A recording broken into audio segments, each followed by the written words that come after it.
Hey, before we dive into the Jauan Jennings contract stuff, we want to dive into something with you guys. We're on YouTube, youtube.com/@Candlestick Chronicles Podcast, or search Candlestick Chronicles when you get to YouTube. Please subscribe to the page. We're begging, honestly. Please subscribe to the page. Hit the little notification bell so you're notified when we go live, which we do after 49ers games. Going to start putting up more content there, and would really love for you to follow along with us there. And of course, wherever you get your podcasts, Candlestick Chronicles. Thank you, everybody, for watching, listening. We appreciate you immensely. All right. Jauan Jennings. Adam Schefter from ESPN reported on Monday morning that Jauan Jennings is unhappy with his contract. He's due to make about $7.5 million this year on the 2-year extension that he signed last offseason. He's not going to hold out, but he wants everybody to know he's pissed. And he either wants a new contract or he wants to be traded before the season starts. So, Chris, I ask you, what do you do here if you're the 49ers?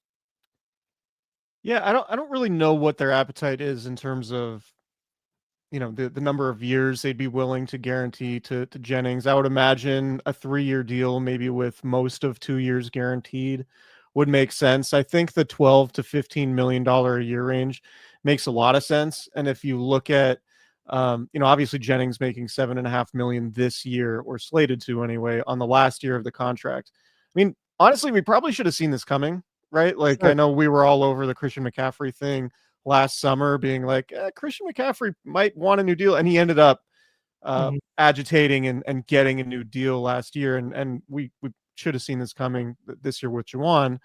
But I have no idea what Jauan Jennings camp is asking for, but keep in mind, like, he's really had one solid season of, really good production, which was last year. Like in 2023, you remember, he had a big game in the Super Bowl, might've been Super Bowl MVP had the Niners ended up winning that game. But during the regular season of that year, 33 targets, 19 catches, 265 yards, 1 touchdown. Yeah. Right. So if Jauan Jennings is like, I need $18 million a year, I'm going to be potentially your number 1 receiver this year, I'd be pretty frustrated at that if I were the 49ers, and I would heavily consider trading him. And sure.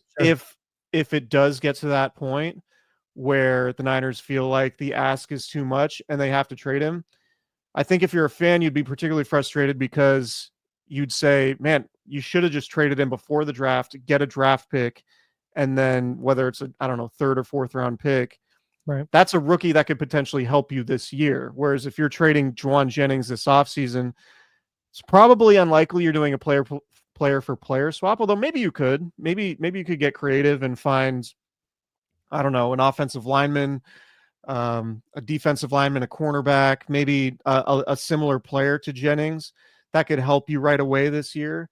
But I would say my expectation would be that we're looking at something like a 3-year, $39 million contract with $22 million guaranteed or something like that. That is that satisfies Jennings in terms of giving him a little bit more security, and also allows the 49ers to have Jennings on a contract that is tradable, and doesn't kill their books, because they're going into this season with $45 million in cap space. Conceivably, they'd have a decent amount of space to extend Jennings, but you want to maintain that flexibility. Sure. But yeah, we should have seen this coming, and this probably should have been something the 49ers handled earlier in the offseason. Yeah, what he wants here is going to be really interesting, because if he's looking at the lay of the land and he's going, hey, I was your number 1 wide receiver last year, I'm going to at the very least start this season as wide receiver 1 this year. And probably going to be that through most of the year, because Brandon Ayuk is probably a midseason return. Then he's got to get ramped up. If he's ever going to be back to anything close to 100%, it's unlikely to be this year. We've yet to see Ricky Pearsall be able to stay healthy for any extended period of time. So you're Jauan Jennings. You go, I have the trust of the franchise quarterback. Should have been a 1,000-yard receiver last year. Would have been had I not been ejected in the early the first half, second quarter, first half of the final game of the year. I'd have been a 1,000-yard receiver. I'm probably going to be close to that again. I would like to be compensated accordingly. And that makes sense. NFL player wants extension going into final year of contract is not breaking news. right? But if you're the Niners, it's everything you just laid out. We're trying to kind of cut down on these bloated contracts where players are underperforming their dollar value. And if this goes according to plan, in 2026, Jauan Jennings is wide receiver 3 again at best. So are we going to pay a wide receiver 3 $15 million a year, 13, 14, 15 million a year? I think the answer is no, but at the same time, we'll go through this as part of our wide receiver training camp review. The outlook at wide receiver, if you remove Jauan Jennings from the equation, is really, really bleak. It gets really bad really fast. And that's where this is difficult, because I think there's reason to keep Jauan Jennings around. But I think if you're keeping him around, it's probably at a dollar figure that's very much palatable this year. But if Ricky Pearsall is good and Brandon Ayuk is healthy next year, whatever Jauan Jennings makes next offseason is going to be too much for what his projected role is. So to me, if I'm the 49ers, given where we're at, just kind of, and Jauan Jennings didn't wake up today and go, I want a new contract. My guess is they've been trying to hammer something out. They haven't. The 49ers said, we'll do this around training camp. And we're around training camp. And so now this has become public. Right. So good. It's not an accident that this news came out first thing Monday morning, a couple weeks before training camp starts. First thing Monday morning, 8 days before veterans are due to report to training camp. Yeah. And 10 days before the 49ers start training camp. Not like you said, not a coincidence. So I guess where I land on this is, if you're comfortable, I already don't think they're due for a deep playoff run this year. For me, expectations for the Niners, where we sit right now, is make the playoffs. Can you sneak into a wild card? And I think you're good. If you're trading Jauan Jennings for a mid to late round draft pick next year, you're not helping your quarterback at all, and you're putting yourself in a position where, okay, let's say Brandon Ayuk starts the season on PUP. Now you have Ricky Pearsall, wide receiver 1. This is Ricky Pearsall, who couldn't make it through training camp last year because of 2 injuries, and then couldn't make it through OTAs this year because of an injury. So Ricky Pearsall is wide receiver 1. DeMarcus Robinson is wide receiver 2. DeMarcus Robinson, who might be facing a 3-game suspension because of a misdemeanor DUI charge that he just pleaded no contest to. And then it's Jacob Cowing, who couldn't get on the field last year. And then it's a rookie, Jordan Watkins, who drafted in the 5th round, 4th round. Like this is, and then it's like Russell Gage and Isaiah Hodgins. Like this is what we're talking about. So to me, man, if keeping Jauan Jennings around and keeping him happy means giving him a few million extra bucks, that's something I'm doing and doing pretty willingly. Yeah, I think I'm more like I know you said it's bleak. If you know the rest of the receiving core. I don't know that I would call it bleak, but I would just say there are plenty of question marks. Like I think, like I'm pretty high on what Ricky Pearsall could be, right? Sure. And obviously, Brandon Ayuk is a question mark, but if he's back to 90% of what he was in his prime in 2023, then at some point during the season, then you feel okay about Pearsall and Ayuk potentially, and Jennings as your number 2 or number 3 guy, you're feeling really good about that. Mm-hmm. But yeah, I mean, Ricky Pearsall is an injury risk. Brandon Ayuk isn't going to be practicing at 100% likely until, he might miss all of August and might not start practicing until the start of the season. We don't know.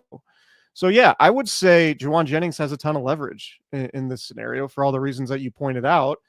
And if the difference between getting him on the field is, Garrett, like paying him $15 million a year instead of 12 or 13, then yeah, that's probably worth it, because those couple $1 million could be the difference between, the offense being what you need it to be to contend in the NFC West versus, really struggling, because this isn't the Niners team that, going into the season, like, all right, this is going to be a top 5 defense for sure. Like right. You felt comfortable saying in years past, because and like you don't know if the running game is going to be elite, because you don't know if Christian McCaffrey is going to be healthy. So you don't know if you can play that type of football where all right, we don't need to have the best passing game in the NFL because we're going to be able to run the ball and defend.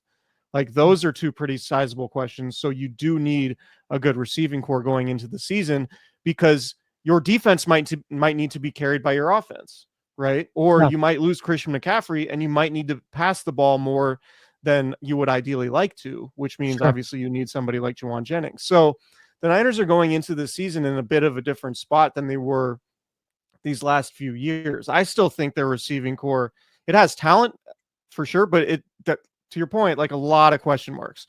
And it's hard to go into the season with a ton of confidence that they could be as productive as they need to be without Jauan Jennings. So yeah, if you have to give him 3 years and 45 million and guarantee, I don't know, 25 million or so, or, a decent amount there, it might be an overpay given you've only really gotten one good season of production from Jauan Jennings.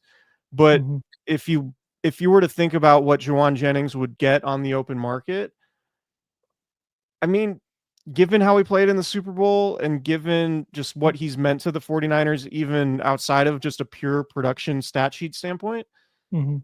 this is somebody that some team might be willing to overpay for as like a culture setter, as Mhm.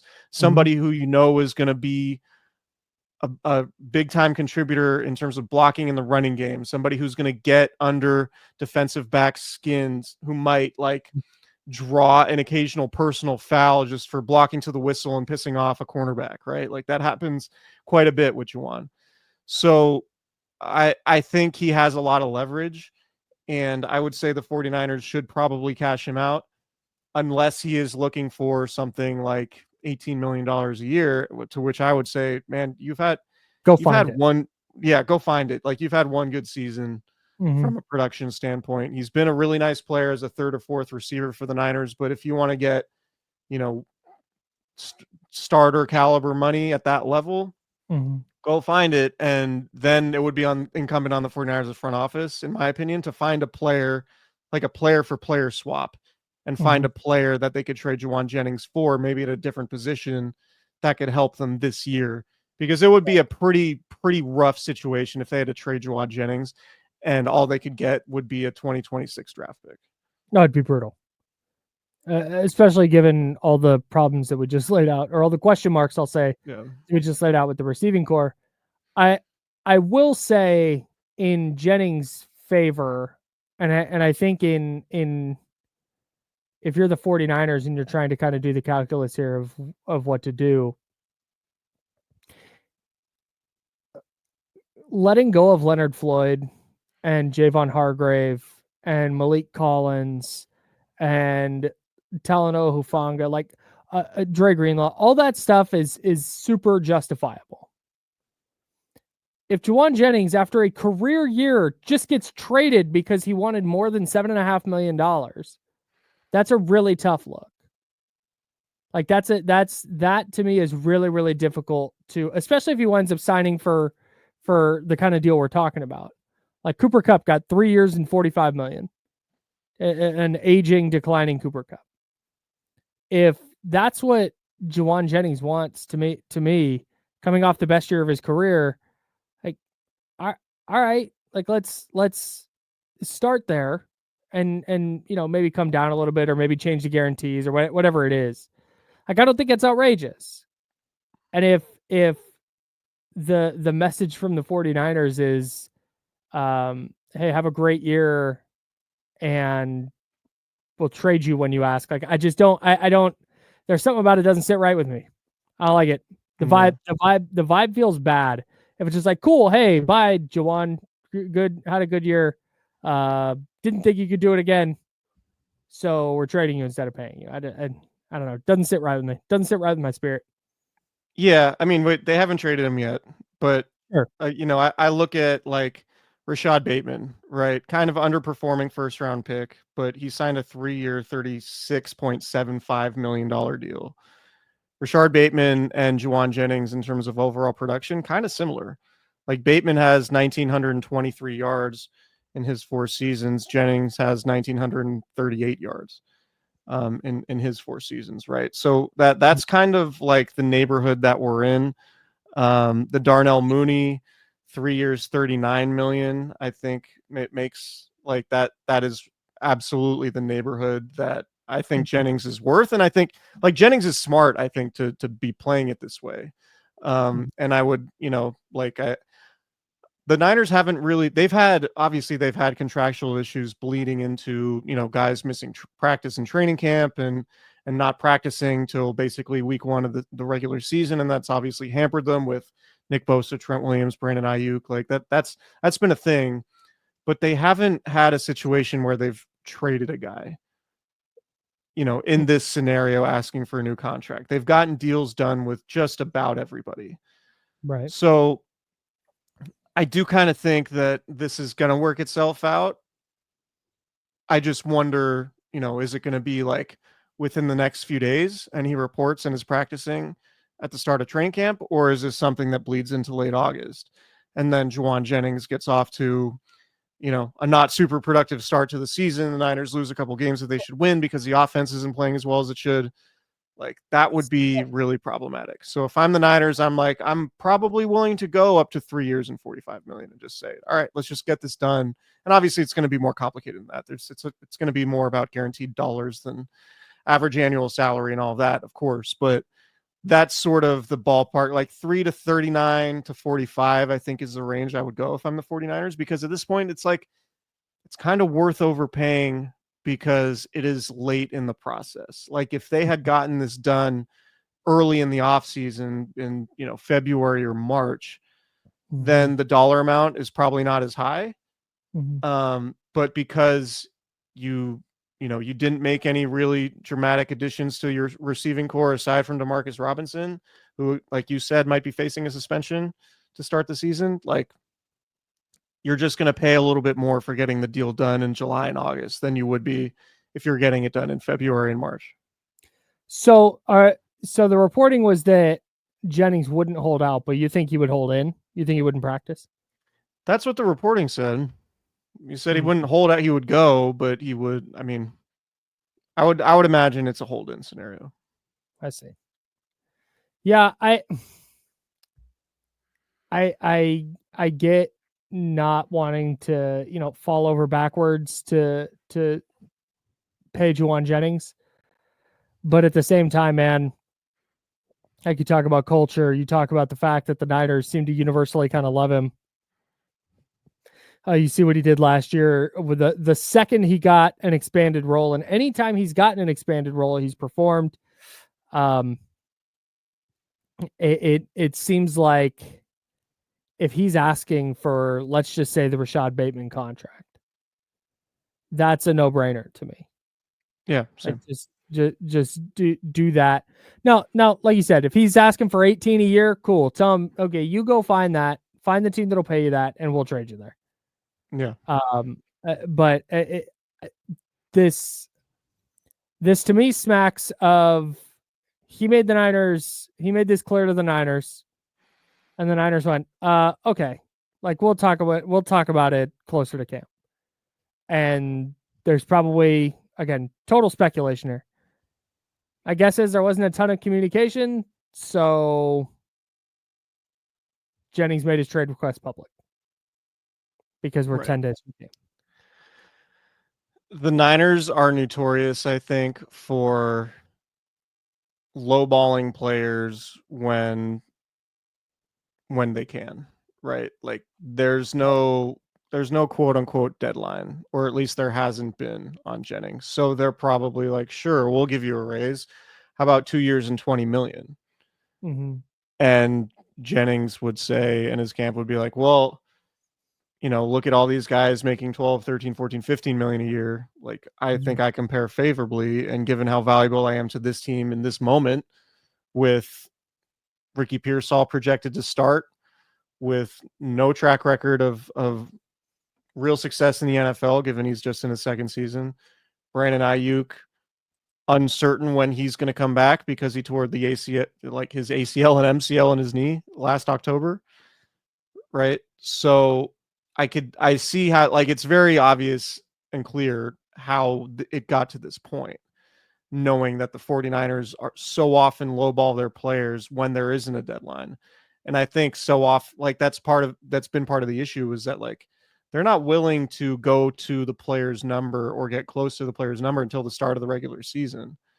And it's obviously come back to bite them because those players just haven't been as productive. Now, obviously, the players are not blameless in this too. I think particularly Brandon Ayuk's case last year, with him basically sitting on the contract offer that he ended up signing for a couple weeks before returning to practice for reasons that kind of remain unclear.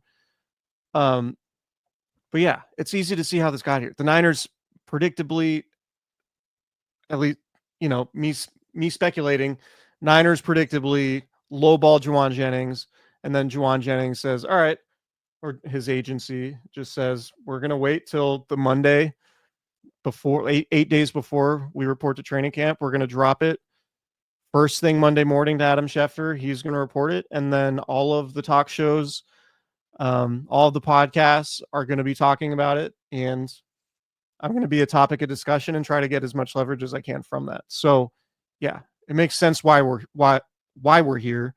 I'm just very curious to see how much the 49ers are willing to bend to Jennings just to get this done, because they need to get this done. And I think it was a smart play by Jauan ultimately. Yeah. Do you think the 49ers as an organization are shaking in their boots right now thinking of us talking about this? Like, you think they're coming with like a PR strategy for how they're going to respond? Oh man, we've had conversations with Jauan behind the scenes, but now that they're talking about this on Candy Cron, we really got to buckle down and hit the negotiating table. Like, they haven't been podcasting a lot. Maybe they'll skip it. Yeah, man, I think we're pretty much on the same page. Just when you go look through the wide receiver contracts, if you have any questions about whether the 49ers or whether Jauan Jennings, even with his one good year, here are the players making more than Jauan Jennings this year on an average annual basis. Brandon Cooks is at 6.5 a year. Kendrick Bourne's at 6.5 a year. Hollywood Brown's at 7. Adam Thielen, $8.75 million. Josh Palmer, 10 a year. Tutu Atwell, 10 a year. Diami Brown, 10 a year. Like, this is, at minimum, you got to get this guy to 10. Because he proved to me last year, whether you think he's your number 1 or number 2 or whatever, he proved to me last year that he is extremely capable of being a number 2 wide receiver, and he's overqualified in the number 3 wide receiver role. You get him to 10. If he wants 11 or 12, be ready to go there.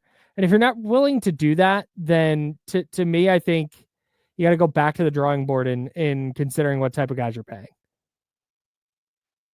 Yeah. I think they definitely got to get to the 12, 13, $14 million range, which is almost a 100% raise for Jauan. So yeah, he's playing this correctly, I think. Yep. I'm right there with you. Anything else in there receiving core jump out? Like, we were talking about Ricky Pearsall earlier. I'm excited to watch Ricky Pearsall in camp, but mostly to just see if he's on the field every day. Yeah. Because I honestly, like, what he showed last year when he played, I think he's good. I think he's an effective NFL player. It's just a matter of, can he have a bunch of time with Brock Purdy? Can he get some preseason games in? Can he continue taking steps forward as an NFL player heading into year 2? I think if he does that, I think there's a really good chance that Pearsall has a really, really big year. Yeah, I mean, his last 2 games against Detroit, 8 catches on 10 targets, 141 yards and a touchdown. At Arizona, 6 catches on 8 targets, 69 yards, nice output, and a touchdown. Like, it's obviously a small sample, but Pearsall, his skill set is exactly what the 49ers need in terms of his ability to beat man-to-man coverage and separate. If you go through, the quote-unquote advanced analytics and look at just average separation, the 49ers were 32nd in the NFL in average separation at 3.1 yards per play. And that's obviously not what Kyle Shanahan wants. And I think it's a big reason why Deebo Samuel's no longer on the roster. And so in drafting Pearsall coming off the Super Bowl loss to the Chiefs, it was very clear that like the Niners just couldn't separate from the Chiefs defensive backs. That was a big issue for their offense in that game. It wasn't the only issue, obviously, but it was a big issue for them. And so what Pearsall represents is an antidote to that, somebody who can separate, and a healthy Brandon Ayuk can separate. And Jauan Jennings can separate. But the Niners need that separation, I think, for the offense to continue to evolve with Brock Purdy at quarterback, because the Niners were in the lower third of the league last year in terms of play action percentage. Like they're a far cry from the 2019 offense when it was a ton of play action, one of the highest play action rates in the league, like short, quick passes. Like, no, the Niners are a much more traditional passing offense now. They're in the lower third in the league in play action last year. Brock Purdy has been in the top 10 the last 2 years in terms of average depth of target. Like, this is not a dink and dunk, get the ball out of the quarterback's hands quickly type offense, which means you need receivers who can separate. And so that's what Ricky Pearsall represents. And he absolutely showed signs of that last season, particularly late, obviously. But can he do it consistently? Can he remain healthy? That's obviously a big question mark. But I am optimistic on the skill set. But we've been optimistic about players the 49ers have drafted before. And it's just a fact of, like, sometimes the availability is a big issue and they can't develop in the way they need to. So Ricky Pearsall, I would say, probably has more pressure, or as much pressure on him as any player on the roster, to develop and be a key contributor if the Niners are going to get where they want to go. Because if Ricky Pearsall is a perennial 400 or 500 yard receiver, can't stay healthy, can't develop in the way they need him to, the offense might struggle. And that's gonna reflect pretty poorly on Kyle Shanahan, because he's been so good at drafting receivers. If he whiffs on Pearsall, this will be a tough look for the Niners. Yep. Yeah. I'm right there, man. They need him to be good, especially if you're not going to pay Jauan Jennings. A lot of it's going to come down to Pearsall. It feels like a make or break camp for Jacob Cowing. Yeah. Like there's going to be a lot of opportunity for snaps. And if a 4th round pick in year 2 isn't getting burned with the first team in training camp and is playing into the 3rd and 4th quarters of preseason games, I don't think that bodes well for his future. Personally. Yeah. Cowing is plenty fast, would conceivably be the type of sort of gadget type receiver, maybe a Ray McLeod type who can contribute in the return game. But the Niners did draft Junior Bergen. Bergen. Yep. Bergen. In the 7th round. Not that a 7th round pick is necessarily putting Jacob Cowing on notice, but like the ability or the opportunity to be the return guy isn't necessarily guaranteed for Cowing with Bergen on the roster. So I would say that, in an ideal world for Cowing, he's probably a Ray McLeod type guy where he's your 4th or 5th receiver and he's your return guy. If he's not that, then yeah, he's probably not making the team. Yep. So that's where look. I'm really curious about Jordan Watkins. Yeah, same. The rookie 4th round pick from Ole Miss. Somebody who it felt like they reached for when they drafted him. And even the rationale when Kyle Shanahan and John Lynch talked about drafting him, they didn't really point to the game tape. They were like, oh, he was awesome at the combine, and we really loved the way he did the gauntlet drill. He had good hands and kept running in a straight line. And it's like, you typically don't feel great about the idea that, oh, this guy's combine was great, so we drafted him. So that was a little like the flags were up on that. But then he has it sounds like he has a really good spring program and he's catching a bunch of passes and is looking the part. If Watkins is good, it'll be one of those cases where it's non-traditional projection, right? It wasn't like, oh yeah, he just really jumped off the tape at Ole Miss. It was kind of had the measurables, and then, we stuck him in the system. We found a role for him and he excelled and outperformed what we thought he would be. That's what him being successful would look like. which is why the draft is so interesting and why there's so many different ways to evaluate guys and potentially hit on guys or miss on guys, right? Mm-hmm. But Watkins, to me, I think is probably the biggest wild card of the group, because if he comes in and it's like, oh, Jordan Watkins all of a sudden is the number 2 or number 3 receiver as a rookie, and he's like, 600 or 700 yard guy and kind of reliable and carrying a little bit of water with Demarcus Robinson suspended or Brandon Ayuk coming back from injury, like that could be a really big development for them.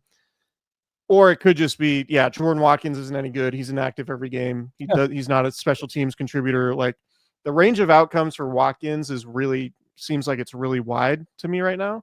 But I'm intrigued going into camp because of what the reports were about his spring program, and that he was like very productive and played a lot better than maybe we thought he would coming in based on what he did at Ole Miss. I'm interested to specifically with him because so much of his work in college was like after the catch. He's really good after the catch. Sure. And I don't know if his size and play strength are going to translate once the pads are on. So that's kind of what I'm watching for. You see the skill set, like you see everything there. He's effective in all 3 levels of the passing game. You saw him in that 5 touchdown game against Arkansas, where he's just getting loose down the field constantly. So you see the route running. It's like, okay, you see kind of the foundation. But yeah, I think receiver is one of the positions that and it's all the positions really, but specifically receiver, where like being good in OTAs is nice. But what do you do against press man? What do you do when you might get clocked going over the middle? Like, what does that look like? So he was good at it in college. I just don't know how it's going to translate against NFL athletes. Yeah. I mean, I don't disagree on his range of outcomes. Can I tell you a player I'm excited about? Sure. Surprisingly, it's not Russell Gage. Isaiah Nair, the undrafted rookie out of Nebraska, is listed. The team lists him at 6'4", 218. George Kittle was talking about him on a podcast this offseason about how he just immediately stood out as a freak, like his size and the way he moves. And then you go back, and he had a kind of a weird college career. He went 3 years at Wyoming, but didn't see regular time until his 3rd year there.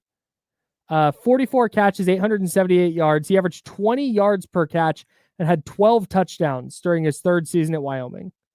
Transfers to Texas, tears his ACL, plays 1 game at Texas, and then transfers to Nebraska, where he spent last year 34 catches, 455 yards, and 5 touchdowns.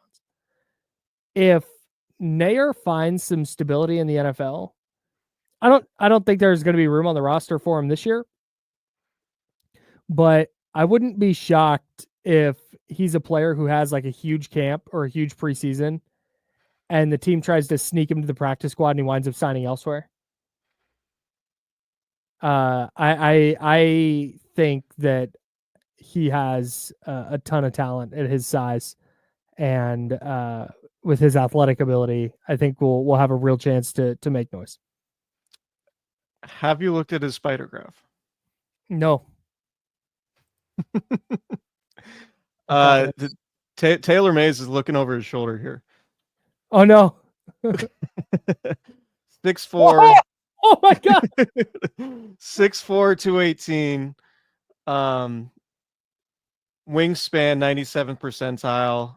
Arm length 97th percentile. 10-yard split 80th percentile. So like explosive, right? For a big dude. 95th percentile in the broad jump. Yeah. 40-yard dash 4.4, 85th percentile. So not slow. 38 inches in the vertical, 78th percentile. For somebody who's 6'4", 218, like that's, he could go up and get it potentially. So yeah, like this might just be purely a measurables play. And like if this dude can develop, you look at, the comparisons, one of the names that really stands out to me, I mean, there are a couple actually. Nico Collins, Brian Thomas, purely from a traits perspective. That's intriguing for sure. So yeah, if he can be a player for the Niners and, if they can turn an undrafted guy into a potential, somebody who can be one of your top 4 receivers, that would be big for them. So yeah, I'm with you, because this is not the type of receiver that Kyle Shanahan typically covets. Yeah, and I'm not betting on it. Like, I'm not like, hey, this guy's gonna go get your jersey now. But just when we're talking about wide receiver, like Isaiah Hodgins, cool, veteran, had a nice rookie year with the Giants. Russell Gage has had some injury stuff, some pretty significant injury stuff. But okay, he's back. He's trying to crack a roster. Like, okay, maybe he's a Chris Conley type. But it wouldn't shock me at all if Nair, like first practice, we get a bunch of tweets about how he caught touchdowns and just looked like a freak and was doing all sorts of stuff. And then he goes out and dominates preseason games and then winds up on the practice squad or signing with another team after getting cut. Like, there's going to be a video of him like high pointing a fade route in like one-on-one drills in camp against Diamond, Illinois. Or yeah, I'll be like, did the Niners just find a sleeper in Isaiah Nair? Like, I can see that happening. We're going to do that. He will come up on this podcast during camp at some point. Sure. Interesting. I had not looked at his spider graph, but it is full. There's a lot of red there. Wild spider graph. He might come up if we go out to camp again, because remember Ronnie Bell had a huge day when we were out at camp. It was like, oh my God, Ronnie Bell, he's so back. Maybe that'll be our end to talk about Isaiah Nair again. Yeah. All right. So, I mean, it's hard to say with health, but pretty fair at this point to say they keep 5 or 6 on the 53-man roster. Sure. And again, this is assuming Brandon Ayuk is actually healthy. He might be on PUP, but you go Ayuk, Pearsall, Jennings, obviously, if this all gets sorted out, DeMarcus Robinson. Mm-hmm. And then I guess, that's 4. So it would be Watkins, Cowing, Bergen, maybe Nair competing for 1 or 2 spots at the back end. I could see, I think you're probably right, but I could see Kyle Shanahan just loving the shit out of like Russell Gage or Isaiah Hodgins. Veteran guy, knows where to line up, catches the ball, does the right stuff. It wouldn't. Yeah, maybe Russell Gage is like the best gunner on special teams of the group, and like gets a. Yeah, sure.